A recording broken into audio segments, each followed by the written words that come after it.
नमस्कार. आज मी बनवणार आहे मटकीची उसळ. मी त्यासाठी काल मटकी भिजू घालून रात्री बांधून ठेवली होती. हे बघा, खूप सुंदर असे तिला मोड आलेले आहेत. मी पहिल्यांदाच अशी ट्राय केली आहे का घरीच मटकी भिजवून, तर अगदी छान तयार झालेली आहे. आता मी मटकीची उसळ बनवणार आहे.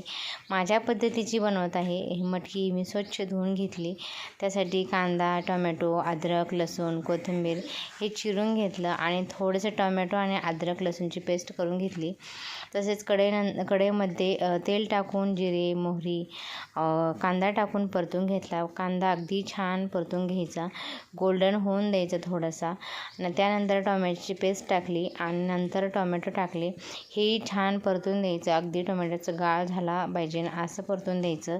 त्यानंतर त्यामध्ये आपण मसाले टाकणार आहे. हळद, लाल मिरची, अंबारी मसाला, धने पावडर, गरम मसाला हे सगळे मसाले टाकणार आहेत. अगदी छान अशी मटकीची उसळ तयार होते. हे बघा, खूप सुंदर असे मसाला छान परतून घ्यायचा, मसाल्याचा कच्चापणा गेला पाहिजे. त्यानंतर मी त्याच्यात कोथिंबीर टाकली आणि तेही परतून घेतली आणि मग धुवून मटकी स्वच्छ टाकून मटकी 5 मिनटं परतून घ्यायची. अगदी छान चव येते. मटकी परतली की त्याच्यात आपण शिजवण्यासाठी पाणी टाकणार आहे. मी इथे 2 ग्लास पाणी टाकते, कारण की जास्त बनवायचे आहे सगळ्यांसाठी.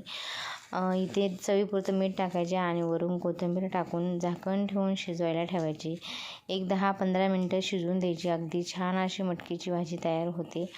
हे बघा, अशी कोथिंबीर टाकली छान हिरवीगार आणि ती ठेवून दिली. आता आपली इथे मटकी तयार झालेली आहे. झाकण ठेवून 15 मिनटं झाली, मटकी तयार झालेली. बघा, अगदी छान झाली. घट्टपणा येण्यासाठी तिथे मी थोडंसं शेंगदाण्याचं कूट टाकलेलं आहे.